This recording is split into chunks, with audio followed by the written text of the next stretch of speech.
हमारे YouTube channel RK music को लाल button दबा के सब्सक्राइब कीजिए और घंटा के निशान पे दबाइए ताकि हमारे बनाए हुए सभी ऑडियो और वीडियो आप तक तुरंत पहुंचे बिल्कुल मुफ्त। Music by 3D studio.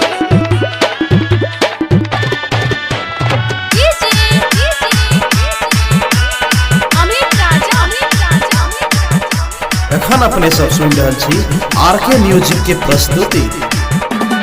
Kartik मास घरबा हमारा भैया अइहे रे ननदी, दुलरुआ अइहे रे ननदी, संगे मिलका खेलब सामा चकेबा सुनु रे ननदी, संगे संगे खेलब सामा चकेबा सुनु रे ननदी।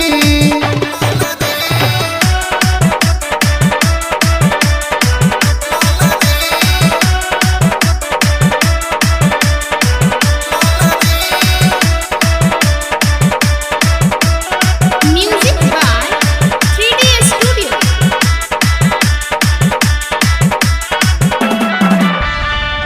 गैया के गोबर सा अंगना एखन अपने सब सुन रहल छी RK म्यूजिक के प्रस्तुति।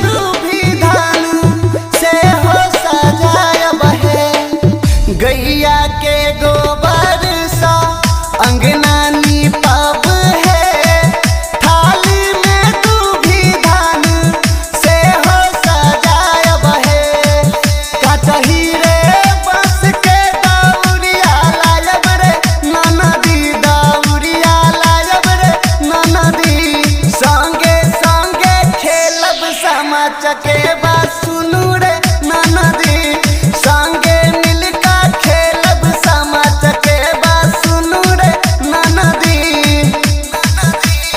Music by 3D studio. Amit Raja.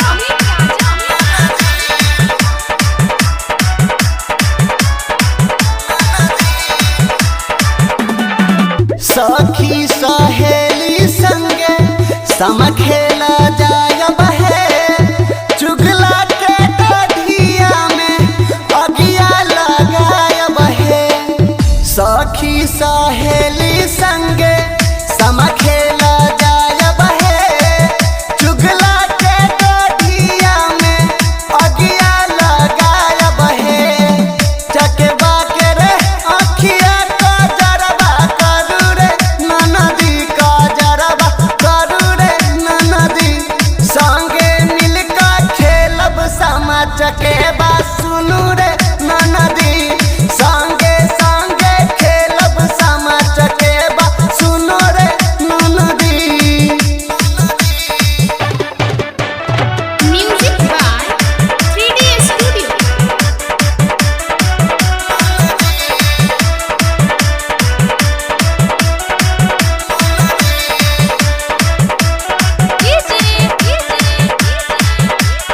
Amit Raja.